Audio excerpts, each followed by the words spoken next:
Part 2 po ito sa kaso ni Senator Joel Villanueva na allegedly ipapa-dismiss ni Crispin Remulla na bagong ombudsman in his press conference yesterday, October 24.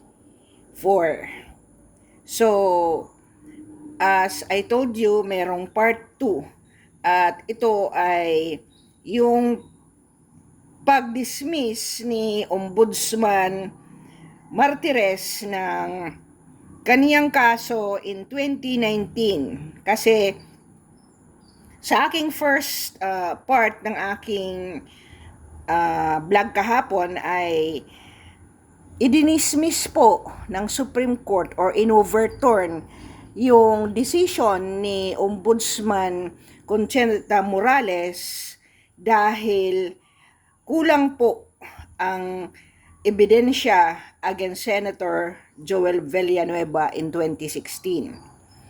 So, Ombudsman Samuel Martires yesterday also confirmed in the various media outlets saying that he dismissed the case against Senator Joel Villanueva in 2019 and in fact gave clearance to Senator Villanueva of such fact. This decision was based on the Supreme Court's 2016 ruling that overturned Ombudsman Conchita Carpio Morales' order suspending Villanueva due to lack of substantial evidence. So, ulitin ko po, ang key points ay ang 2016 suspension order ni Ombudsman Morales kay Villanueva over alleged PDAF misuse was overturned by a Supreme Court ruling citing insufficient evidence. And then, in 2019, Ombudsman Martires dismissed the case aligning with the Supreme Court's decision. Villanueva himself mentioned the 2019 dismissal and Ombudsman Jesus Crispin Remulla has since sought to revisit this decision.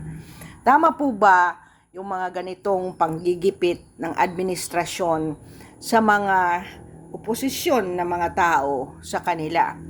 Instead of focusing on returning back si Saldico na nasa Madrid, Spain ngayon, na nakikita ng ating mga kapwa Pilipino na nandoon sa Madrid na nakabilit sa isang malaking hotel, at saka si Romualdez ay patuloy na nakabinbin mga sword of Damocles na hindi pa rin na re-resolve ng ating Department of Justice ang mga kasong ito. On hindsight also,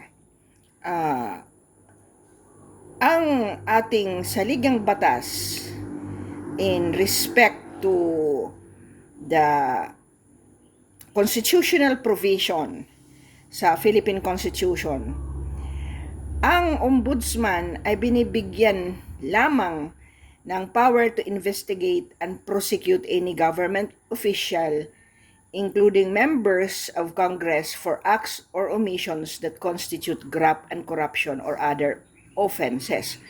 Pero, in a Supreme Court decision, may isang jurisprudence po in case like Cross versus Senate, JR number 133379, January 19, 2000, the Ombudsman has no power to prosecute members in an disciplinary power. So, hindi po siya extended ang limitation na ito sa administrative disciplinary power para sa congressmen and senator for acts related to their legitimate functions, as this could be seen as an infringement on the separation of power. Dahil po sa principle of separation of powers and the Constitution's provision on the discipline of members of Congress, it implies under Article 6, Section 6, that the Congress has internal mechanisms for disciplining its members at si Remulla po ay walang karapatan magdisiplina ng isang congressman man or senador na ito ay ipadismiss o ipasuspenso.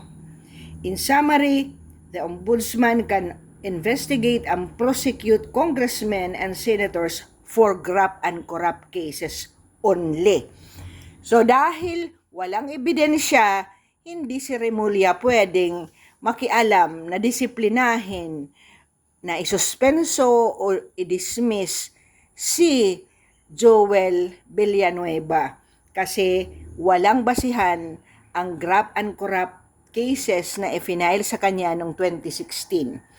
However, as I said earlier, the Ombudsman has no disciplinary power over Congress members, being limited particularly for acts related to their legislative functions. This one situation often leads to debates and varying interpretation as seen in the case of Senator Joel Villanueva. Ito pong mga panggigipit na ito po ang nag-i-escalate or mag-i-escalate sa mga possible na civil unrest ng ating mga kapwa Pilipino dahil sa dismaya na hindi inaaksyonan ang current flood control anomalies na trilyon po ang halaga. Salamat sa pakikinig sa part 2 na to. Ang susunod po nating tatalakayin ay ang pagkamatay ng DPWH engineer sa Ilocos at ang bagong sunog ng DPWH facility.